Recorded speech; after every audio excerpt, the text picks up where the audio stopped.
दिनों में 1 लाख 1 करोड़ 100 करोड़ ये बहुत छोटी बात हो गई है सरकार के कार्यकाल में। आप सबको पता है कि एसआरए का रूम किसी ने बेचना नहीं चाहिए और किसी ने खरीदना नहीं चाहिए, इस प्रकार का नियम महाराष्ट्र सरकार ने बनाई थी और 10 साल तक कोई अपना घर बेच नहीं सकता, इस प्रकार का एक नियम है।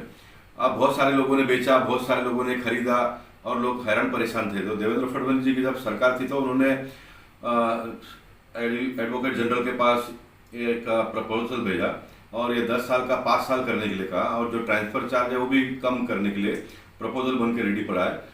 ये 2 साल हो गए सरकार को आकर भी ये लोग कुछ कर नहीं रहे।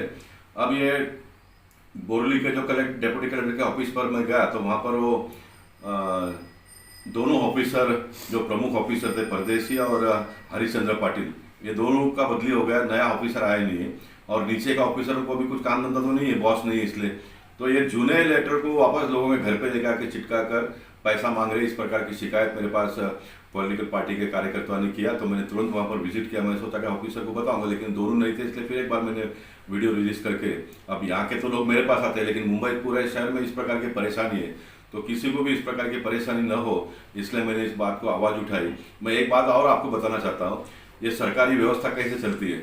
जब आपको बेचने का अधिकार ही नहीं है तो गवर्नमेंट के लोगों ने स्टैम्प ड्यूटी रजिस्ट्रेशन 2-2 लाख रुपए लोगों के पास से लिया है। जब कोई चीज को बेचने का अधिकार ही नहीं है तो कोई बेचता कैसा है, सरकार उसका रजिस्ट्रेशन कैसा करती है, ये मेरा दूसरा सवाल मैं अभी कल से खड़ा करने वाला हूँ।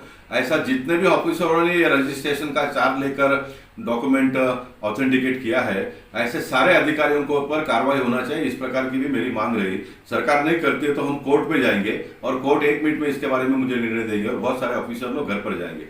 सर, आपका कहना है कि माड़ा के जो एसआरए के लॉ ऑफिसर है आपको लेटर दिया है, इस बात का प्रपोजल उन्होंने गवर्नमेंट को भेजा है, कैबिनेट की बैठक होने वाली है, फिर ये लोग पैसे के लिए क्यों दबाव बना रहे हैं? ये अभी मेरे को लेटर भेजा है तो सामान्य लोगों को नहीं मालूम पड़ता है। अभी ऑफिसर जाते हैं मस्ती करते हैं तो लोग पैसे दे देते हैं, लाख रुपए मांगा तो 50 तो देगा, 25 तो देगा, जो मिला हो किसके बाप का। ये इस प्रकार से ये न्याय व्यवस्था अपनी सब चल रही है, इसलिए मैं जागरूकता लोगों में आए इसलिए कह रहा हूँ। ये कल का लेटर है, ये मैंने फेसबुक पर भी डाला है, किसी को चाहिए तो कॉपी लेकर भी रख सकते हैं ताकि कोई भी ऑफिसर आके बता देने का।